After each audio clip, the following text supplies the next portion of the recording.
같이 기도하고 강의 시작하겠습니다. 하나님 아버지 감사합니다. 오늘도 조직신학 강의를 계속합니다.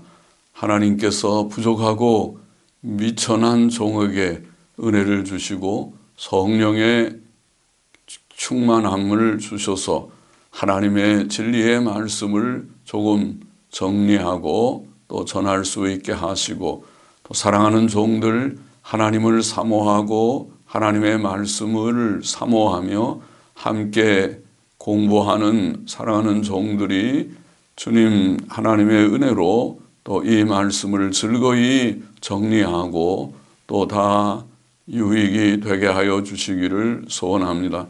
하나님의 진리를 우리가 다 아는 바이지만은 그러나 분명하게 다시 한 번 더 확인하고 또 우리의 믿음에 견고한 지식이 되고 또 굳건한 믿음을 갖고 주를 섬기며 사랑하는 저와 우리 모두가 되게 도와주옵소서. 하나님의 영, 진리의 영께서 항상 저희와 함께 계셔서 성경을 강해하든지 신학을 강의하든지 주님 그것을 우리가 듣고 받을 때에 하나님께서 은혜로 도우시고 지도하여 주옵소서. 감사하며 예수 그리스도의 이름으로 기도하옵나이다. 아멘. 아멘. 자, 오늘은 기독론의 5번째 우리 주제로 예수 그리스도의 높아지심에 대해서 좀 생각해 보십시다. 예수 그리스도께서는 자신을 낮추어 사람이 되셨고 죽기까지 복종하신 후에 높임을 받으셨습니다. 지난 시간에 생각한 대로 낮아지신 주님께서 이제 높임을 받으셨습니다. 빌립보서 2장 6절 이하에 주의 낮아지심에 관한 말씀을 증거한 후에 이렇게 말합니다. 그는 근본 하나님의 본체시나 하나님과 동등됨을 취할 것으로 여기지 아니하시고, 좀 다르게 번역했죠. 오히려 자기를 비어 종의 형체를 가져 사람들과 같이 되었고 사람의 모양으로 나타나셨으며 자기를 낮추시고 죽기까지 복종하셨으니 낮아지심에 대한 증거고, 자, 이러므로 하나님이 그를 지극히 높여 모든 이름 위에 뛰어난 이름을 주사 하늘에 있는 자들과 땅에 있는 자들과 땅 아래 있는 자들로 모든 무릎을 예수의 이름에 꿇게 하시고 모든 입으로 예수 그리스도를 주라 시인하여 하나님 아버지께 영광을 돌리게 하셨느니라. 천사들이나 하늘에 있는 천사들이나 땅에 있는 모든 성도들이나 죽어서 무덤에 묻힌 자들까지라도 하나님께 영광을 돌리게 하셨다. 그렇게 생각하고 있는 줄 압니다. 예수 그리스도께서는 십자가에 못 박혀 죽으신 지 3일 만에 다시 살아나셨습니다. 높아지심의 첫 번째는 부활이죠. 부활하심. 부활이란 죽었던 몸이 다시 살아남을 뜻합니다. 예수 그리스도의 부활은 어떤 이들이 잘못 생각하듯이 단지 정신적 사건이 아니고 십자가에 달려 상하셨고 무덤에 묻히셨던 바로 그 몸의 부활이었습니다. 그의 부활은 그의 무덤이 빈 무덤이 되었음을 의미합니다. 물론 그의 몸은 단순히 회생하신 것이 아니고 영광스럽게 변화되셨습니다. 예수 그리스도의 부활은 성경에 확실히 증거되어 있습니다. 부활의 확실성을 좀 정리해 보십시다. 첫째로 예수 그리스도의 부활은 4권의 복음서에 확실히 증거되어 있습니다. 마태복음 28장, 마가복음 16장, 누가복음 24장, 요한복음에는 2장, 20장, 21장, 마지막 2장이 그러합니다. 그 내용들을 요약해 보면은 다음과 같습니다. 첫째, 천사들의 증거가 있죠. 무덤을 찾아갔는데 천사들을 만났고 천사들이 예수님의 부활을 증거했다. 마태복음 28장 6절에 보면 그가 여기 계시지 않고 그의 말씀하시던 대로 살아나셨느니라. 와서 그의 누우셨던 곳을 보라. 무덤을 확인시키면서 천사들이 증거했습니다. 두 번째, 여자들의 빈 무덤 확인입니다. 사복음서 다 그들이 무덤에 여자들이 찾아가서 무덤이 비었음을 확인했던 것입니다. 셋째는 베드로와 요한의 빈 무덤 확인이죠. 여자들이 돌아가서 그 사실을 전할 때에 베드로가 그것을 확인하기 위하여 무덤으로 쫓아갑니다. 또 요한도 뒤따라 쫓아갔습니다. 그래서 누가복음 24장, 요한복음 20장에 그렇게 증거하고 있고, 넷째, 막달라 마리아에게 나타나심. 빈 무덤을 확인하고 베드로와 요한은 돌아왔지만은 막달라 마리아는 그 무덤에서 울고 있었죠. 그때 부활하신 주께서 그에게 나타나셨죠. 그것이 마가복음 16장, 누가복음 24장에 증거되어 있는 바이고, 그리고 마가복음 16장, 그리고 요한복음 20장에 증거되어 있는 바이고, 그리고 여자들에게 나타나신 내용이 다섯 번째, 마태복음 28장에 여자들에게 나타나셨습니다. 그들이 돌아오는 길에 나타나셨다. 그렇게 되어 있죠. 그리고 여섯 번째, 두 제자들에게 나타나셨습니다. 마가복음 16장, 누가복음 24장, 엠마오로 가는 두 제자였죠. 일곱 번째, 베드로에게 나타나셨다. 누가복음 24장에 증거했고, 여덟 번째, 제자들에게 나타나심. 마가복음 16장, 누가복음 24장, 요한복음 20장에 보면 제자들이 모여 있을 때에 주께서 그들에게 나타나셨고, 또 아홉 번째로 또 나타나심. 요한복음 20장에 보면 여드레 후에, 곧 일주일 후에 또 주님이 나타나셨다. 그리고 마지막 열 번째, 갈릴리에서 또 나타나셨다. 요한복음 21장에 그렇게 증거하였습니다. 물론 그 외에도 많이 나타나셨지만은 적어도 사복음서의 내용을 우리가 정리해 보면 이런 10가지 정도의 내용을 우리가 정리할 수 있습니다. 자, 사복음서가 확실히 주님의 부활을 증거했다. 둘째로 예수 그리스도의 부활은 사도행전에 확실히 증거되어 있습니다. 사복음서뿐만 아니라 사도행전이라고는 초대교회의 역사 기록이죠. 역사에 대한 기록에 확실히 증거되어 있습니다. 사도행전의 저자 누가는 이렇게 증거했습니다.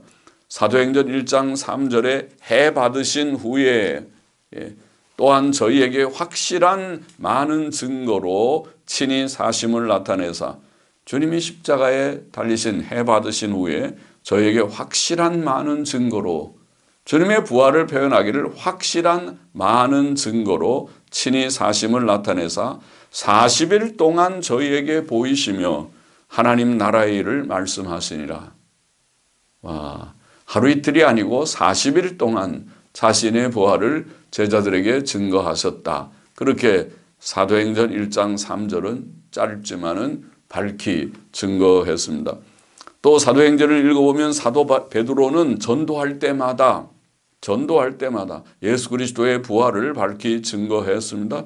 사도행전 2장 22절 이하에 보면 이스라엘 사람들아 이 말을 들으라. 너희도 아는 바에 하나님께서 나사렛 예수로 큰 권능과 기사와 표적을 너희 가운데서 베푸사 너희 앞에서 그를 증거하셨느니라. 그가 하나님의 정하신 뜻과 미리 아신 대로 내어준 바 되었거늘 너희가 법 없는 자들의 손을 빌어 못 박아 죽였으나 하나님께서 사망의 고통을 풀어 살리셨으니 이는 그가 사망에게 매여 있을 수 없었음이라. 예수 그리스도의 죽음과 부활을 증거한 것을 사도행전 2장 32절도 이 예수를 하나님이 살리신지라 우리가 다 이 일의 증인이로다. 그렇게 증거했습니다. 예수님의 부활을 그들이 목격하고 증거한다고 말씀한 것이죠. 사도행전 3장 14절 15절에도 너희가 거룩하고 의로운 자를 부인하고 도리어 살인한 사람을 놓아주기를 구하여 생명의 주를 죽였도다. 바라바 말하는 거죠. 그러나 하나님이 죽은 자 가운데서 살리셨으니 우리가 이 일의 증인이로다. 또 부활을 증거했고 사도행전 5장 30절 이하에도 너희가 나무에 달아 죽인 예수를 우리 조상의 하나님이 살리시고 이스라엘로 회개케 하사 죄 사함을 얻게 하시려고 그를 오른손으로 높이사 임금과 구주를 삼으셨으니 우리는 이 일의 증인이요.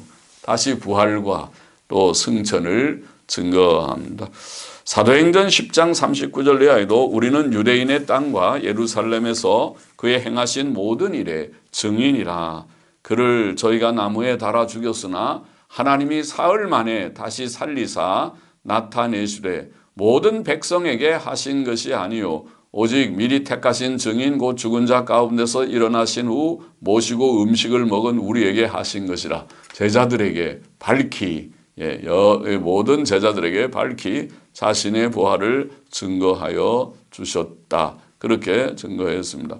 사도 바울도 사도행전에서 전도할 때에 사도 바울도 전도 내용이 사도행전에 기록되어 있죠. 사도행전은 베드로와 바울의 전도 사역을 주로 기록했는데 바울의 전도 사역에서도 예수 그리스도의 부활을 그는 밝히 증거하였습니다. 사도행전 13장 30절 31절에 보면 후에 나무에서 내려다가 무덤에 두었으나 하나님이 죽은 자 가운데서 저를 살리신지라. 할렐루야.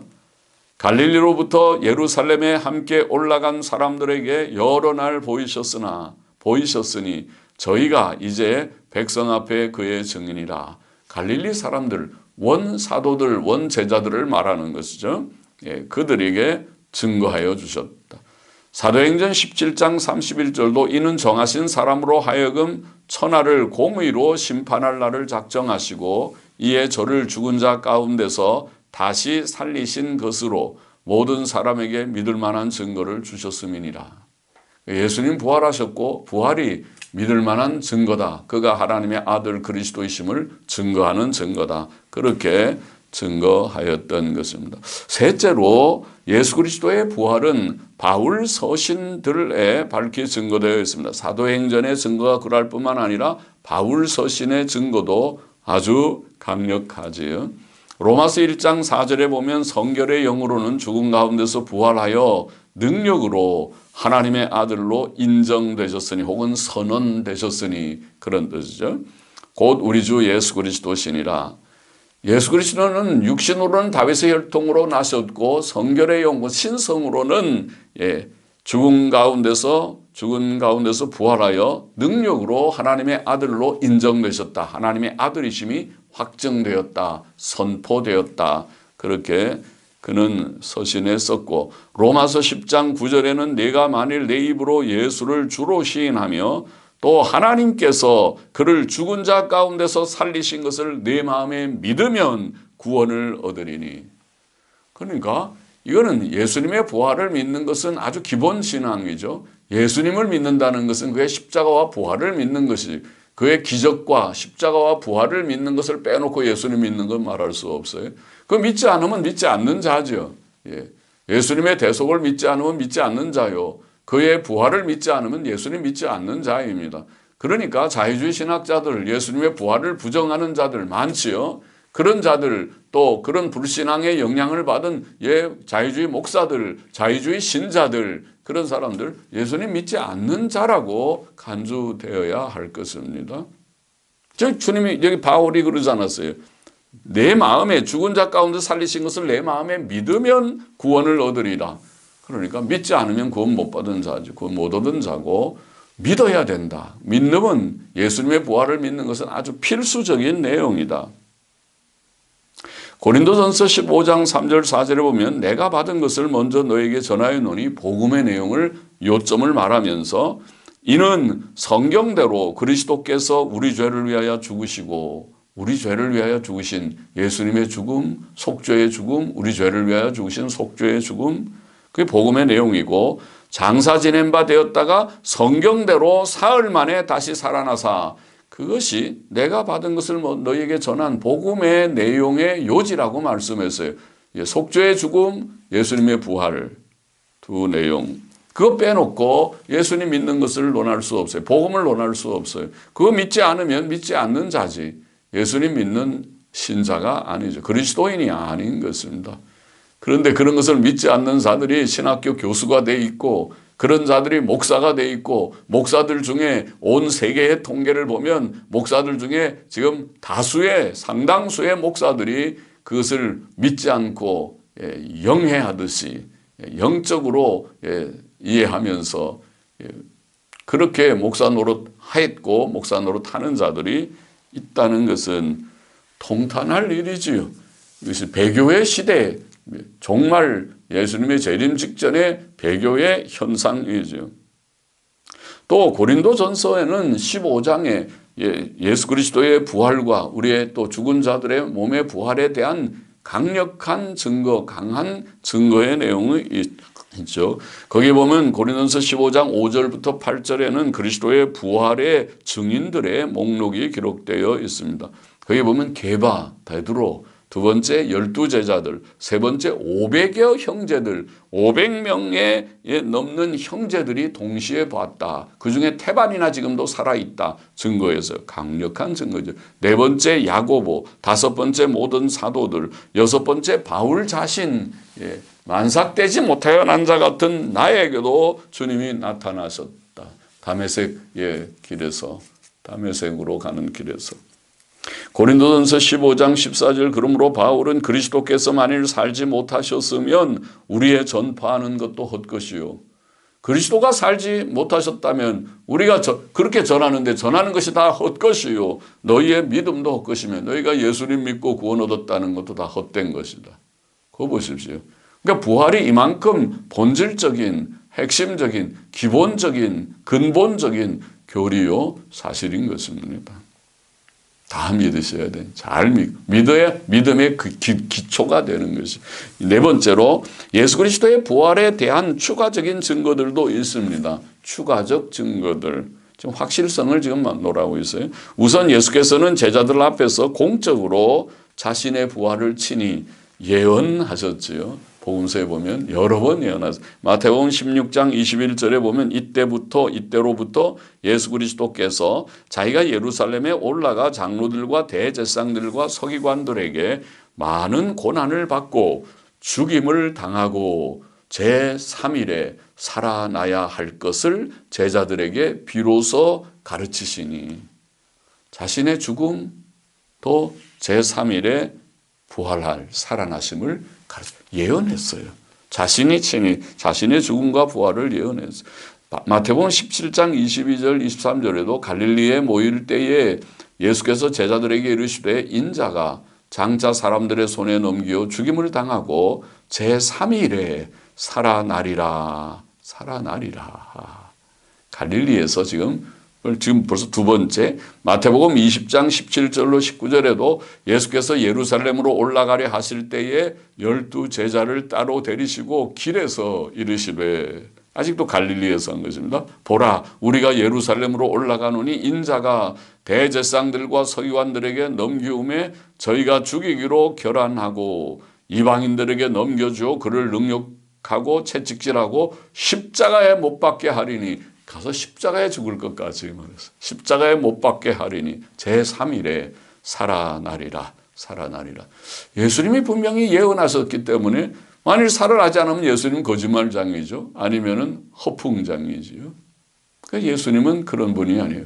말씀하신 대로 죽으시고 부활하셨습니다. 누가복음 24장 5절 이하에 보면 두 사람이 이르되 어찌하여 산 자를 죽은 자 가운데서 찾느냐. 천사들이 얘기한 거죠. 여자들에게 여기 계시지 않고 살아나셨느니라. 갈릴리에 계실 때에 지금 방금 말한 일은 세 번이나 갈릴리에서 제자들에게 말씀하실 때 여인들도 다 들은 거죠.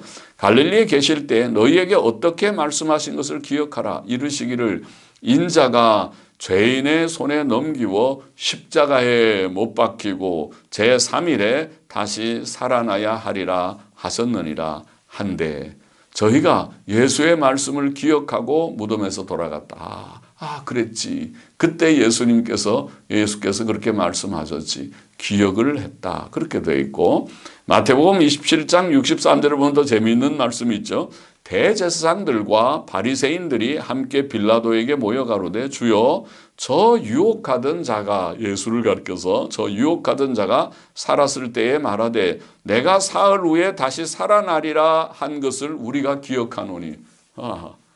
그들도, 그 원수들까지도 예수님이 다시 부활할 것이라, 3일 만에 부활한다는 내용을 알고 있었고 그것을 기억하고 있었다니 참 흥미로운 일입니다. 예수님 자신이처럼 예언하셨고, 추가적인 증거로 예언하셨고, 또 예수님의 승천하셨잖아요.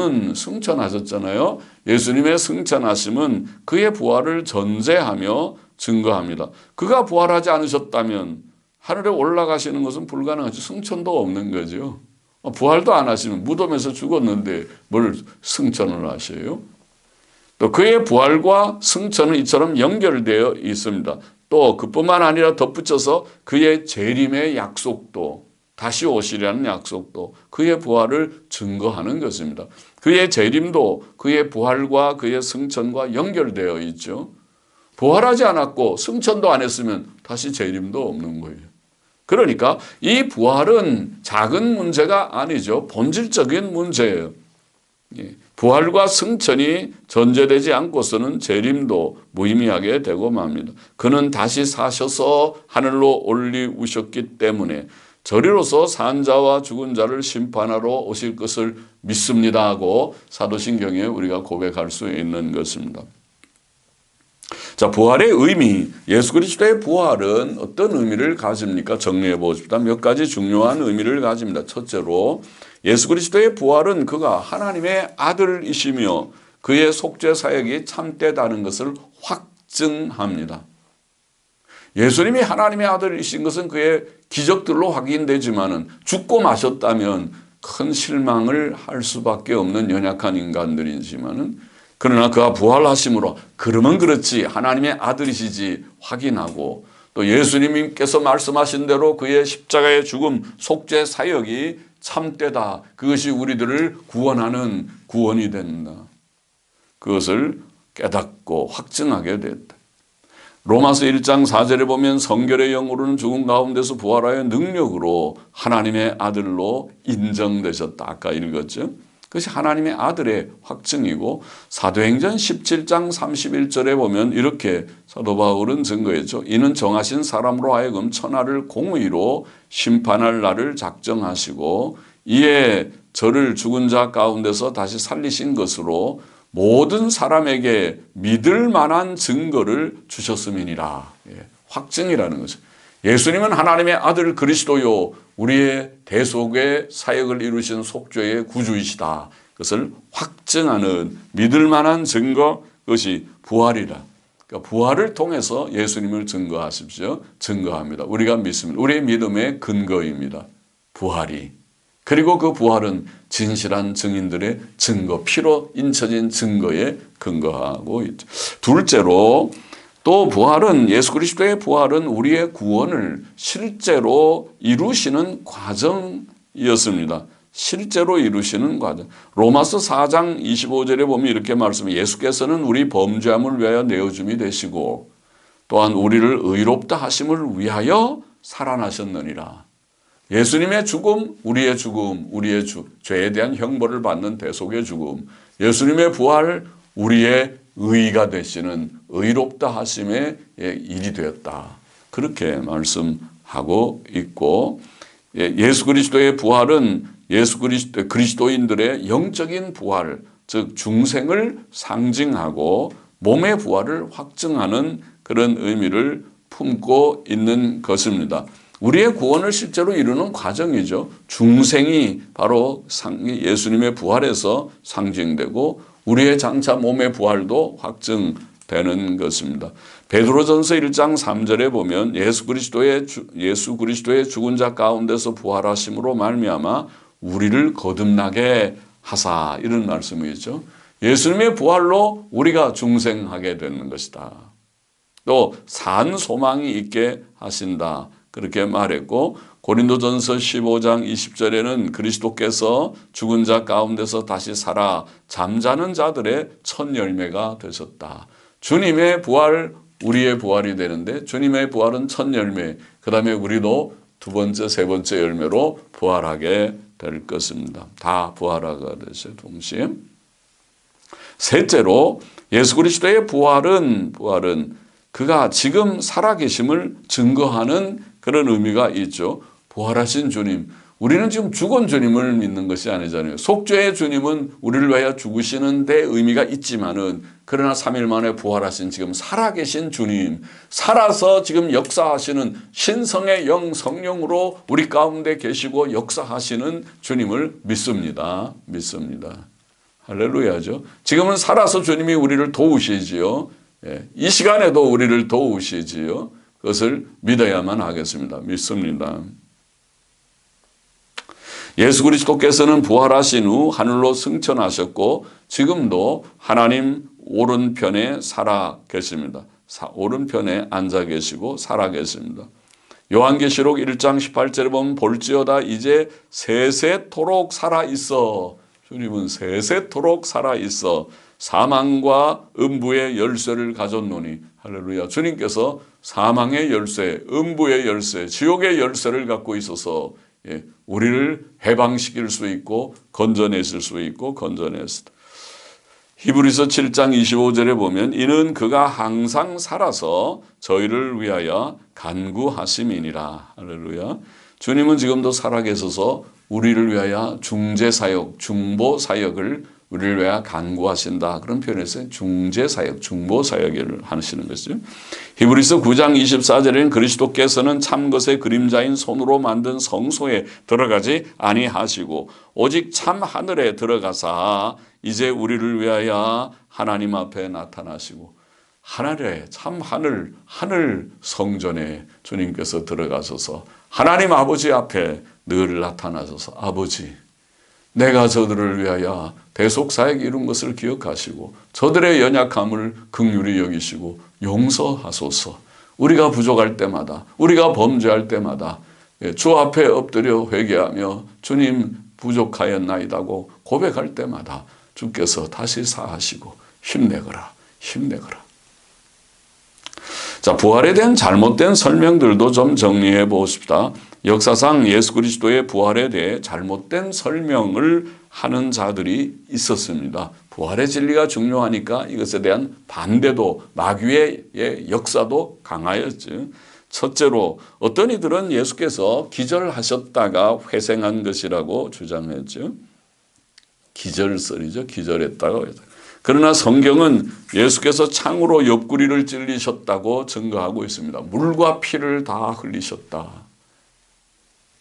부상자가 물과 피를 다 흘린 자가 무덤 문을 열 기력이 있었겠습니까? 그 이성적으로 맞지 않죠.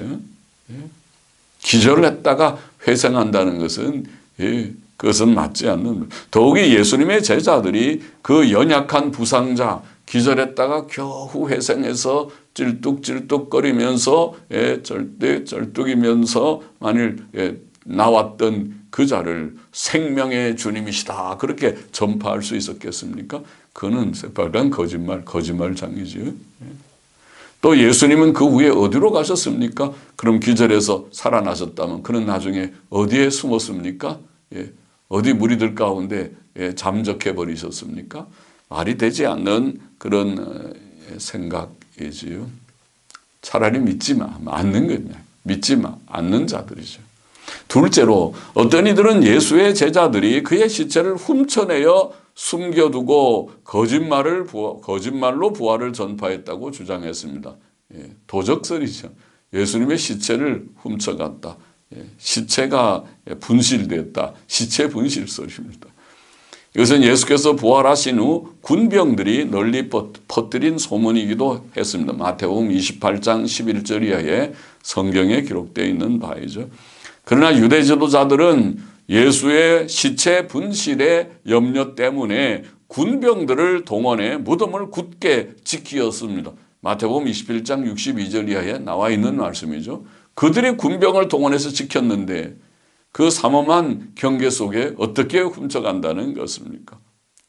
또 성경은 무덤 안에 세마포와 수건이 있었다 증거하는데 시체를 훔쳐가면 그냥 다 훔쳐가지 세마포와 수건은 벗겨놓고 훔쳐가는 법도 있습니까? 뿐만 아니라 만일 수비하던 군인들이 다 잠들어 있었다면 그들은 예수님의 제자들이 그의 시체를 훔쳤다는 것을 어떻게 알았습니까? 그들이 깨어 있었다면은 칼로 제자들을 제압했을 듯하고 그들이 잠들었다면 누가 훔쳐갔는지 몰랐을 터인데 어떻게 예수의 제자들이 훔쳐갔다고 그렇게 퍼뜨리는 것입니까? 더욱이 예수님의 제자들은 부활을 증거하다가 핍박과 순교를 당했는데 그들이 자기들이 지어낸 거짓말을 위해 핍박과 순교도 당할 수 있었다는 말입니까? 정말 그렇게 생각합니까? 세상에 그렇게 할 사람이 있습니까? 거짓말을 위해 핍박을 당하고 순교에 피를 흘리는 자가 있습니까? 미친 자들이 아니라면. 예수님의 제자들은 그런 자들이 아니었습니다. 셋째로 어떤 이들은 예수의 부활을 그의 제자들의 환상이나 착각에 불과하였다고 주장했습니다. 그러나 성경은 예수님의 부활의 유력한 증거로 빈 무덤을 제시했습니다. 무덤이 비었다. 그건 환상이나 착각으로 설명될 수 없는 것입니다. 시체가 무덤에 있고 그들이 어떻게 예수님의 부활을 봤다, 환상을 봤다, 착각을 했다 그렇게 말할지는 몰라도 무덤이 비었다는 것을 사복음서가 다 밝히 증거하고 있는 것입니다. 또 예수님의 제자들은 그의 부활을 기대하지 않았습니다. 환상과 착각은 뭘 막 사모하고 기대할 때 그냥 뭐가 착각, 환상으로 뭐가 나타나기도 하고 그러는 거죠. 그러나 예수님의 제자들은 부활을 기대하지 않았습니다. 더욱이 예수님의 제자들 500여 명이 아까 고린도전서 15장의 말씀대로 500여 형제가 동시에 주의 부활을 목격하였는데 그것은 환상과 착각으로 이해될 수 없는 일인 것입니다. 동시에 두세 사람이라도 동시에 환상을 보고 착각을 보는 것이 그것이 어려운데 500여 명이 동시에 주의 부활을 목격했습니다. 더군다나 예수님의 제자들은 자신들을 증인들로 자처하였습니다. 증인. 진실한 증인들이 환상이나 착각을 부활의 사건으로 팩트로 증거할 수 있겠습니까? 사건으로? 환상과 착각하고 사건은 다른 것이죠. 자, 넷째로 오늘날 자유주의 신학자들은 많은 불신앙적인 자유주의 신학자들은 예수님의 부활을 신화에 불과하다고 주장합니다.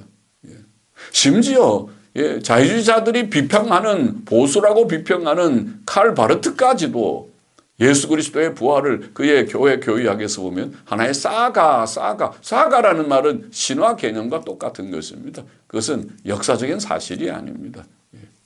사가라고 신화로 보는 것입니다. 자유주의자들은 다 불트만으로 비롯해서 모든 칼 바르트까지 모든 현대 자유주의 신학자들은 다 통틀어서 이단입니다. 그들이 이단인 것은 바로 이와 같이 성경을 믿지 않고 예수님의 기적을 믿지 않고 동년의 탄생 믿지 않고 대속을 믿지 않고 그리고 예수 그리스도의 몸의 부활을 믿지 않고 물론 승천도 믿지 않고 재림도 믿지 않고 라이놀드 니보나 C.H. 다드나 또 모든 저는 불트만 같이 과격한 것은 물론이고 본 해퍼 같은 자도 더 과격해서 그런 아예 종교 자체를 부정하는 그런 한 걸음 더 나아간 불신앙이고 이런 현대 자유주의 신학자들은 이단입니다. 성경의 기본 교리, 예수 그리스도의 기본 교리를 부정하는 자들이니까. 성경은 예수께서 무덤에 묻히신 지 3일 만에 무덤에서 부활하셨고 그의 무덤이 비어 있었음을 증거합니다. 빈 무덤에 대한 증거들은 단순히 신화로 설명되기 어렵습니다. 예수 그리스도의 제자들은 진실한 증인들이었습니다. 그들은 그들의 증거를 위해 핍박을 받았고 순교도 당했습니다. 순교의 피로 인쳐진 그들의 증거의 진실성은 모든 종류의 의심에 대한 강력한 반성입니다. 의심을 다 떨쳐버리고 불신앙을 다 버리고 성경의 말씀을 믿으십시오. 믿고 확신해야 됩니다. 주님의 부활은 확실한 사실입니다. 기절한 거 아닙니다. 제자들이 시체 훔쳐간 거 아닙니다. 예, 환상이나 착각이 아닙니다. 예, 신화가 아닙니다. 제자들이 피로, 순교의 피로 증거한 그런 사실입니다. 그리고 예수 그리스도의 부활의 사실에 근거해서 그가 하나님의 아들 그리스도요 속죄의 주님이신 것을 우리가 믿게 되고 믿어야 하는 것입니다. 그 다음에 승천하심, 예수 그리스도의 높아지심의 내용, 예수 그리스도께서는 죽은 지 3일 만에 부활하셨고 그 후 40일 후에 부활하신 지 40일이 된 때에 하늘로 올리우셨습니다. 그것이 오순절 때죠. 오순절은 바로 주님의 부활 때로부터 구약의 열대 10대 절기 가운데서 보면 보리초실절이라고 하는 무교절 중에서 6월절부터 한 2, 3일 후에가 되는 보리초실절, 그때로부터 시작해서 50일째 되는 해가 바로 맥주절입니다. 맥주절. 그것이 오순절이죠. 그때가 주님이 부활 승천하신 때고, 승천은 성경에 밝히 증거된 사실입니다. 구약 시대에 에녹의 승천이 있었습니다. 창세기 5장 24절, 또 엘리야의 승천 열왕기하 2장 11절에 있었습니다. 에녹의 승천은 히브리서 11장 5절에도 증거한 바이죠. 에녹의 승천, 엘리야의 승천은 예수 그리스도의 승천에 대한 모형적 예시였습니다. 그런 자들이 승천하는 것을 보고 예수님의 승천도 가능한 일이구나, 우리로 믿게 하는 것입니다. 성경 안 믿는 사람은 다 신화죠. 왜 그런 일이 있겠느냐. 그러나 성경을 믿는 사람은 에녹을 주께서 부르신 것처럼 엘리야를 제자들이 볼 때 불러서 엘리사가 쳐다보고 다른 많은 몇십 명의 제자들이 보는 데서 그래서 저 올라가다가 어디 산에 떨어뜨렸는지 모르지 찾아봅시다 하고 다 제자들이 두루 흩어져서 찾았으나 찾지 못하게 하늘로 올라갔다. 그렇게 증거하지 않았습니까? 이때 열왕기하 2장에 올라갔습니다. 또 예수께서는 자신의 승천을 여러 번 언급하셨지요. 요한복음 6장 62절에는 그러면 너희가 인자의 이전 있던 곳으로 올라가는 것을 볼 것 같으면, 이전 있던 곳이 하늘이잖아요. 하늘로 올라갈 것 같아 볼 것 같으면 어찌하려느냐. 주님이 이전 있던 곳을 언급했고, 요한복음 16장 28절에 내가 아버지께로 나와서 세상에 왔고 다시 세상을 떠나 아버지께로 가노라. 천국을 언급을 하셨습니다. 승천하실 것이다. 예수 그리스도의 제자들은 또 그의 승천을 밝히 증거했습니다. 누가복음 9장 51절에 보면 예수께서 승천하실 기약이 차감해 누가복음 자체에 승천을 언급했고, 누가복음 24장 51절에는 축복하실 때에 저희를 떠나 하늘로 올리우시니, 저 우리말에는 그게 가로 속에 넣어놨어요. 아주 잘못된 것이죠. 우리 성경을 번역할 때쯤에 비평 본문 이론이 파다이 웨스코트와 호트에 의한 비평 본문 이론이 많이 퍼졌을 때였는데, 그것은 매우 잘못된 번역입니다. 비잔틴 다수 사본과 또 파피러스 20세기에 그 후에 발견된 20세기 파피러스 75번과 알렉산드리아 사본, 또 그들이 비평 본문이 좋아하는 바티칸 사본도 있어요. 이 본문, 이 내용이. 그리고 시 사본, 에브라임 사본도 있고, 이렇게 많은 절대적인 사본의 지지를 가지고 있는 것을 가로 속에 넣으면 안 되죠. 그 가로를 지워버리십시오. 하늘에 올리우시니 옳습니다. 주의 승천을 분명히 증거하고, 나중에 사도행전에서도 언급했잖아요. 사도행전 1장 1절 2절에 데오빌로요 내가 먼저 쓴 글에는, 누가복음을 가르쳤죠. 무릇 예수의 행하시며 가르치시기를 시작하신부터 그의 택하신 사도들에게 성령으로 명하시고 승천하신 날까지의 일을 기록하였노라. 승천을 언급했어요. 승천. 사도행전 1장 9절부터 11절은 정말 승천에 대해서 자세하게 생생하게라고 표현해 줬죠. 증거했습니다. 거기 읽어보면 이 말씀을 마치시고 저희 보는 데서 올리워 가시니 구름이 저를 가리워, 저희 보는 데서 올리워 가셨고 구름이 저를 가리워 보이지 않게 하더라. 올라가실 때 제자들이 자세히 하늘을 쳐다보고 있는데 흰옷 입은 두 사람이 저희 곁에 서서 갈릴리 사람들아 어찌하여 서서 하늘을 쳐다보느냐. 너희 가운데서 하늘로 올리우신 이 예수는 하늘로 가심을 본 그대로 오시리라 하였느니라. 저는 이 말씀을 제가 젊을 때 군대에서 훈련 받으면서 5분간 휴식 시간에 조그만 성경책 가지고 읽으면서 이 말씀을 묵상하면서 와, 그렇구나. 만일 성경이 거짓말이라면 거짓말하는 사람은 양심이 있어서 이렇게 안 써요. 예수는 승천했다. 그만 이제 그 다음으로 넘어가고 그 얘기는 그만하고 또 다른 얘기합니다. 이렇게 넘어가지. 이렇게 자세하게 저희 보는 데서 올리워 가시니 구름이 저를 가리워 보이지 않게 되고 제자들이 자세히 하늘을 쳐다보고 있는데 흰옷 입은 천사가 나타나서 하늘로 가심을 본 그대로 오시리라고 말하는 이런 자세하고 생생한 증거를 하지 않는다 그 말이에요. 만일 이것이 사실이 아니라면 성경은 참 나쁜 책이죠. 그럼 보통 거짓말도 그런 거짓말을 안 해요. 그런 새빨간 거짓말은 잘 안 해요, 사람들이. 그러나 성경은 바로 이처럼 진실하게, 진지하게, 생생하게 사실 그대로를 증거하는 주의 승천을 이렇게 분명하게, 생생하게 증거했습니다. 믿어야 됩니다. 성경을 믿으십시오. 진실성을 믿으십시오. 성경대로 믿어야 되겠어요, 우리가. 에베소서 4장 8절 이하에도 내리셨던 그가 곧 모든 하늘 위에 오르신 자니 승천에 대해서 증거했고 디모데전서 3장 16절 영광 가운데서 올리우셨음이니라 승천을 증거했고 히브리서 4장 14절에도 승천하신 자 곧 하나님의 아들 예수 그리스도라고 증거했습니다. 승천의 성격에 관하여 조금 언급하면 성경은 예수 그리스도의 승천이 눈으로 볼 수 있었던 사건임을 증거합니다. 아까 언급한 사도행전 1장 9절에 저희 보는 데서 올리워 가셨습니다. 또한 예수 그리스도의 승천은 분명히 땅에서 하늘로 올리우신 장소적 이동의 사건이었죠. 그죠? 하늘로 쳐다봤잖아요.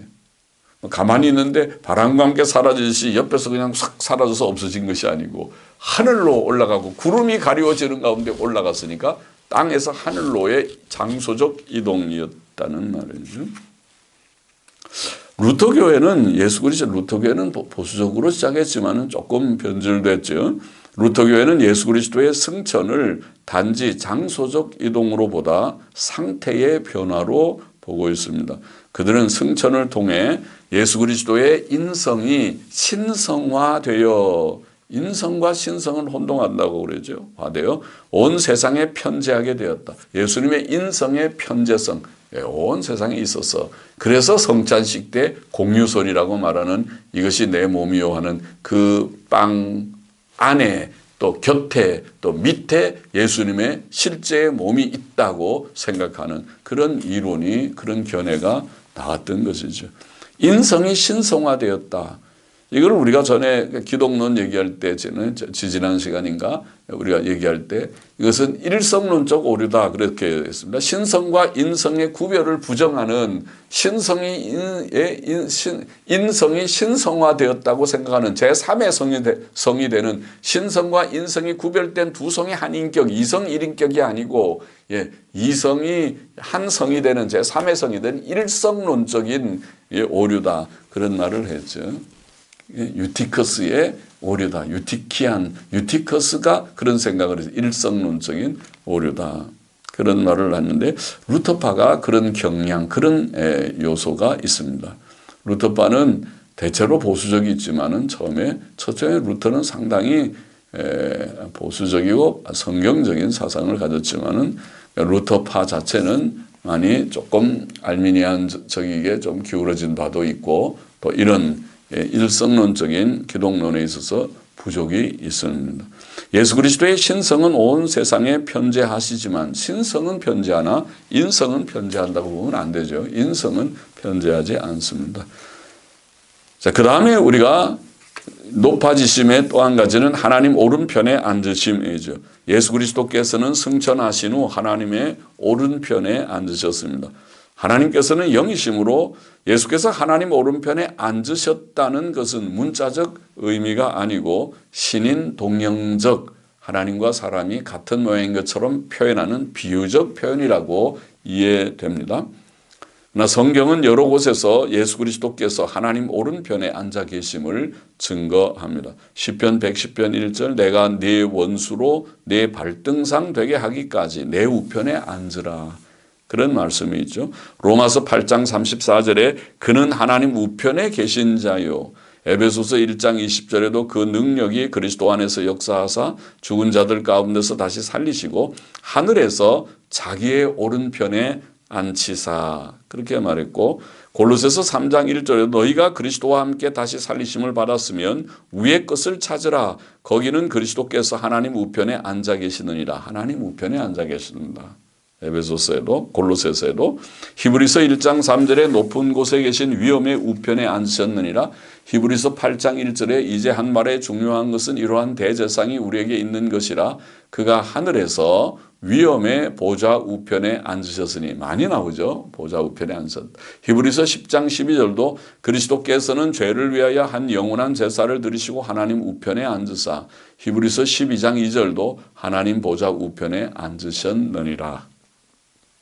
베드로전서 3장 22절에도 저는 하늘에 오르사 하나님 우편에 계시니 천사들과 권세들과 능력들이 저에게 순복하느니라 그렇게 되어 있습니다. 예수께서 하나님 오른편에 앉으셨다는 것은 그가 하나님과 동등한 권위와 영광을 받으시며 교회와 우주의 왕권을 행사하심을 의미합니다. 하나님과 같은 통치권, 왕권을 행사하신 예수께서는 지금 하나님 오른편에서 선지자와 제사장의 일을 계속하실 뿐만 아니라 특히 왕으로서 일하십니다. 즉 그는 그의 영 성령을 통하여 선지자 사역을 계속하시고 오늘도 목사들을 통해서 역사하도록 성령으로 그들 속에 역사하셔서 깨닫게 하시고 전하게 하시는 선지 사역을 하시고 또 대제사장으로서 아버지 앞에 나아가 자기 백성들을 위해 중보 사역을 하시고 아까 히브리서 7장 히브리서 9장에 하나님 앞에 나타나신다 말씀하셨고 특히 교회의 머리로 교회를 세우시고 다스리시고 보호하시는 왕의 사역을 교회를 주장하시는 사역을 하신다. 지금도 하나님 보좌 오른편에 앉으셔서 이 사역을 중보 사역을 선지자 제사장 왕의 사역을 하신다. 그런 뜻이 있다고 봅니다. 마지막으로 주님의 높아지심의 마지막 재림을 생각해 봅시다. 이것은 나중에 우리가 종말론 내세론에서도 자세히 좀 다루겠지만 잠깐 간단하게 정리해 보겠습니다. 예수 그리스도께서는 세상 끝에 하늘의 영광의 처소로부터 이 땅에 다시 내려오실 것입니다. 그것이 성도들의 소망인 예수 그리스도의 재림입니다. 사도신경에 보면 저리로서 산 자와 죽은 자를 심판하러 오시리라. 그렇게 말했죠. 예수 그리스도의 재림은 확실하게 이루어질 사건입니다. 예수 그리스도의 재림은 예수 그리스도 자신의 약속입니다. 주님 자신이 약속했어요. 마태복음 24장 30절 인자가 구름을 타고 능력과 큰 영광으로 오는 것을 보리라. 그렇게 주님 자신이 말씀하셨어요. 요한복음 14장 1절 이하에도 너희는 마음에 근심하지 말라. 하나님을 믿으니 또 나를 믿으라. 내 아버지 집에 거할 곳이 많도다. 그렇지 않으면 너에게 일렀으리라. 내가 너희를 위하여 처소를 예비하러 가노니 가서 너희를 위하여 처소를 예비하면 내가 다시 와서 너희를 내게로 영접하여 나 있는 곳에 너희도 있게 하리라. 다시 온다고 약속하셨죠. 예수님 자신이 약속하셨고 사도들도 주의 재림에 대해 분명하게 증거했습니다. 데살로니가 전서와 후서는 매장마다 예수 그리스도의 재림을 증거하는 특징적인 주제가 재림이죠. 데살로니가전서 1장 10절, 2장 19절, 3장 13절, 4장 16절, 5장 23절, 데살로니가 후서도 1장 7절, 2장 8절에 3장에는 없는 거예요. 이렇게 거의 매장마다 예수님의 재림을 증거하였습니다. 예를 들어 데살로니가 전서 4장 16절에 보면은 주께서 친히 외치는 소리와 천사장의 목소리와 하나님의 나팔 소리와 함께 하늘로부터 내려오시며 그리스도 안에서 죽은 자들이 먼저 일어날 것이다. 그렇게 증거했죠. 하늘로부터 내려오시는 주님, 재림의 주님이죠.